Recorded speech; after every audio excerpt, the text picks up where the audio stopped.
Alors moi je suis impatiente parce que de l'avoir vécu, je peux vous dire que c'est une expérience extraordinaire. La manière d'ouvrir le cœur et après on se retrouve très rapidement comme dans une famille. On est vraiment dans une ère où en fait il y a un éveil des consciences important qui se fait en ce moment. Malraux nous le disait, hein, le 21e siècle sera spirituel ou ne sera pas. Et cet éveil des consciences nous pousse souvent dans une spiritualité où on va chercher beaucoup par le mental et dans l'étude des choses. Et la spiritualité, on la trouve vraiment au cœur de notre être, dans la nature, dans la relation à la terre. Et les grandes traditions, elles, nous ramènent à ça. Mais nous avons en nous des couches qui nous font percevoir la matière comme étant vile, comme étant sale, comme étant négative, tout ce qui est matériel, le rapport à l'argent, etc., etc. Donc en fait, on peut se retrouver dans une situation où soit on se perd dans un matérialisme, comme c'est ce qui s'est passé, soit nous fuyons la matière dans une forme de spiritualité non incarnée.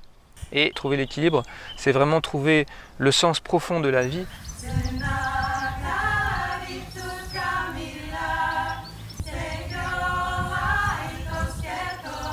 L'arbre, cet être vivant extraordinaire, est un maître qui nous enseigne que pour s'élever dans le ciel, il faut de racines profondes.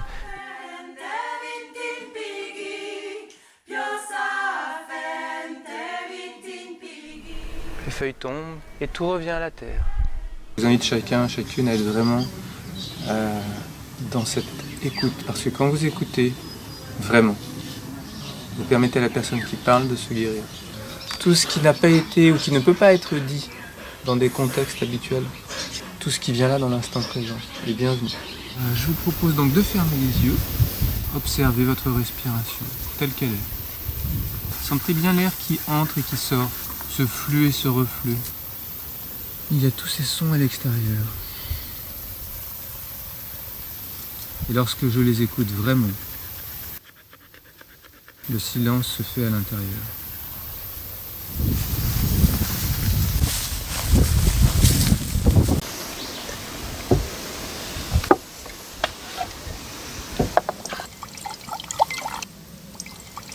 Et là, je vais vous saisir à nouveau de votre verre, vous allez le boire en fermant les yeux.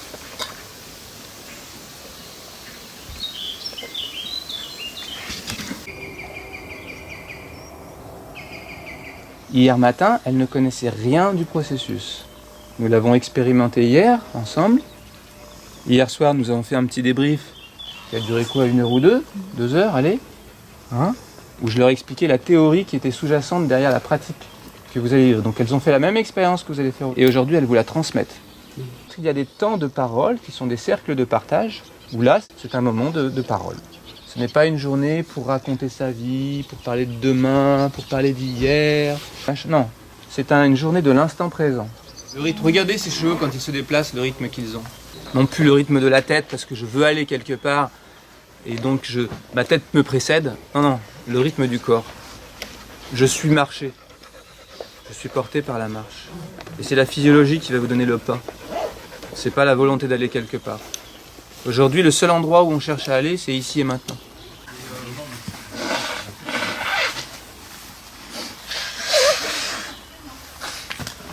Et on va.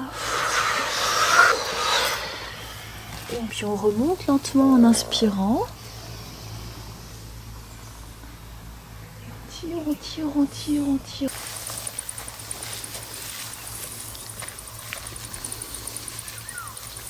Là, on va retrouver 2 groupes qui sont en train de cheminer dans une forêt où ils vont se connecter donc à l'énergie des arbres.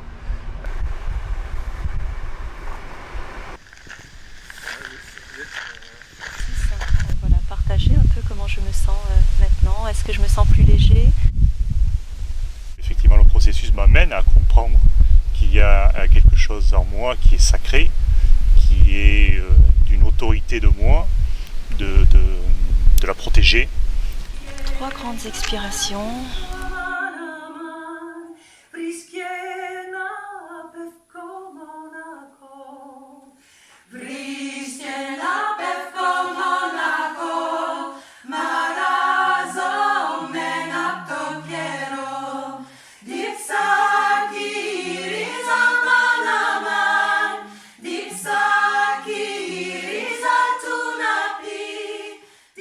tout à l'heure, quand ils vont se retrouver, ils auront bouclé un cycle complet et seront beaucoup plus à même d'être dans la relation à l'autre, d'être dans la relation, je dirais, sociale, de pouvoir être davantage dans le mental, alors que là, ils sont vraiment au cœur de leur sensibilité.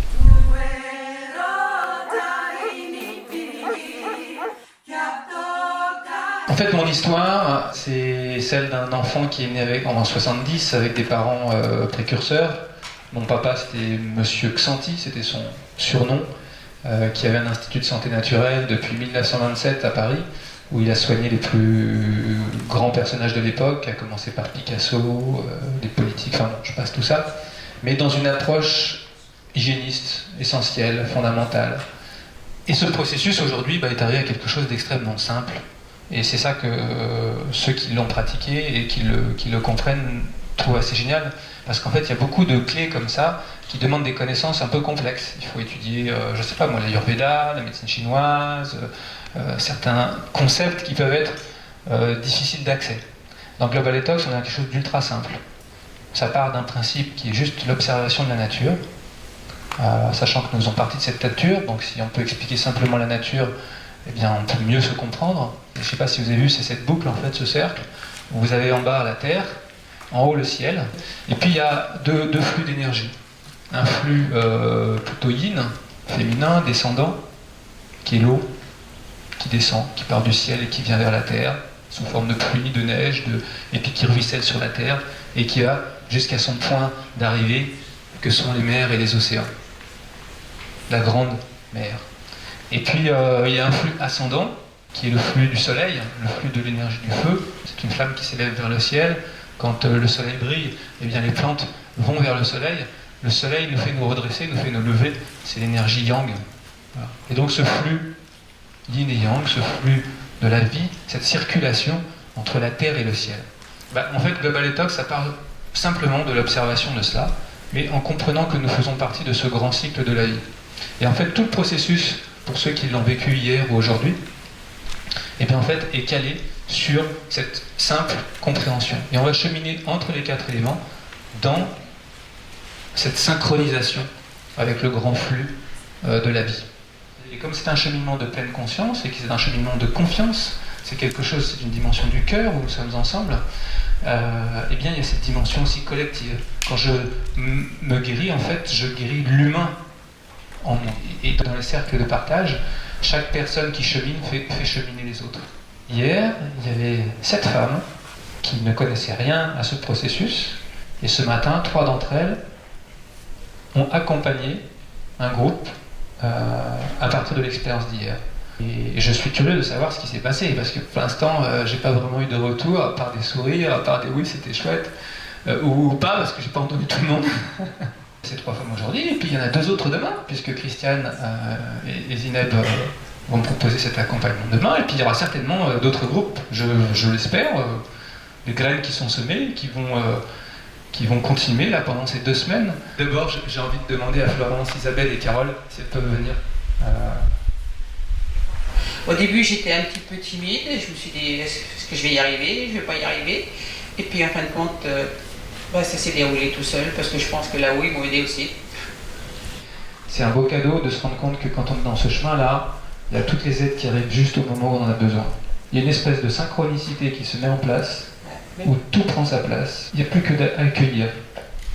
J'ai ressenti aussi un véritable parcours initiatique en un jour. Et c'est vrai qu'on n'est plus dans la notion du temps. Je me suis dit 9h, 16h, c'est long ça. Et le refaire le lendemain, c'est beaucoup. Mais en fait, c'est comme si le temps n'existait pas et qu'on traverse une vie sur une journée. Tout s'est passé simplement, de façon très très fluide et dans beaucoup de grâce. On était vraiment heureux à la fin. Une grande joie, mais très paisible. Voilà. Moi j'étais avec un groupe d'hommes, sauf une jeune femme, 6 personnes qui ne se connaissaient pas, mais beaucoup de confiance pour se partager et pour communiquer sur des choses un peu personnelles, ce qui n'est pas évident pour les hommes en général. C'est un cheminement qui est transformateur, qui est pas facile en fait. Il faut beaucoup de courage, beaucoup de confiance, où on pouvait s'appuyer les unes sur les autres. Moi j'avais vécu l'expérience la veille et c'était extrêmement transformateur, mais c'était transformateur dans la douleur un peu, dans la douleur et dans la fatigue physique en fait. Et le revivre aujourd'hui, une deuxième fois, en étant dedans mais un petit peu extérieur puisque je guidais, c'était une finalisation. Carole parlait de douleur, souffrance, etc. Donc ça peut faire peur. Nous avons des résistances, des structures en nous qui résistent à accueillir ce qui est, qui résistent à accueillir simplement la vie telle qu'elle se présente dans l'instant. Et c'est ces résistances qui nous font mal. C'est pas quelque chose d'extérieur, c'est quelque chose c'est une barrière que nous mettons en place. Il faut effectivement pas avoir peur. Il faut juste quand même être conscient que c'est un processus qui peut vous chambouler un petit peu et que c'est pas parce qu'à un moment donné du parcours, au début du parcours, on lâche des choses ou qu'on pleure ou qu'on ressent de la colère ou qu'il y a des choses pas très agréables à ressentir qui ressortent, que ça va rester comme ça et qu'on va terminer le voyage comme ça en fait. Passer le micro à ceux qui ont vécu l'expérience aujourd'hui. Quand on est arrivé en haut de la montagne, il n'y a qu'une seule chose à faire, c'est de redescendre et d'aider les autres à monter. C'est ce sentiment qu'on ressent de temps en temps, que j'ai ressenti, que je viens aussi partager avec tout le monde. C'est chaque être humain qui vit son cheminement va m'apprendre aussi, m'enseigner sur qui je suis en fait. Les êtres qui organisent, ils ont lâché la peur. Et je suis coincée encore avec la peur. Tu étais? J'étais coincée avec la peur. Et j'aimerais continuer à m'en libérer. C'est la peur ou l'amour, c'est ce que je ressens aujourd'hui. Et merci. Et donc en fait j'ai commencé à lire des choses et je m'en suis excusée et les autres m'ont dit non, faut pas t'en excuser. Et au fur et à mesure de la journée, en fait je me suis rendu compte que ce que j'avais exprimé comme ça un petit peu spontanément, peut-être brutalement pour d'autres, ça a permis à d'autres de libérer leurs paroles. Et moi, ça m'a permis aussi de me dire, les gens deviennent sincères. En tout cas, je remercie l'accompagnatrice qui a été excellente. Et ça permet beaucoup de choses. Parce qu'elle ramène toujours les gens au silence, elle ramène les gens dans le soin intérieur. Pour l'histoire des arbres, moi j'ai adoré. Enfin, il y a plein de choses que je trouve super. Cette journée, elle m'a épuisée. Alors je peux vous dire physiquement et moralement. Mais je pense qu'elle m'a apporté énormément. Et en fait, dans la journée, il y a eu une sorte d'indulgence qui s'est posée et le silence. Ça, j'avoue que moi, je suis pas très silencieuse, enfin comme ça, socialement. Et là, ça m'a donné beaucoup de repos. Donc vous avez reçu et demain vous allez transmettre. Comment vous êtes là par rapport à ça, Christiane? Alors moi, je suis impatiente parce que de l'avoir vécu, je peux vous dire que c'est une expérience extraordinaire. La manière d'ouvrir le cœur. Et après, on se retrouve très rapidement comme dans une famille. Donc aujourd'hui, je me suis donné le droit de me reposer parce que j'étais un peu flagada avec le jeûne. Mais je me réjouis vraiment beaucoup de vivre cette expérience demain en tant qu'accompagnatrice parce que ça doit être une autre facette et je suis sûre qu'elle est aussi très intéressante.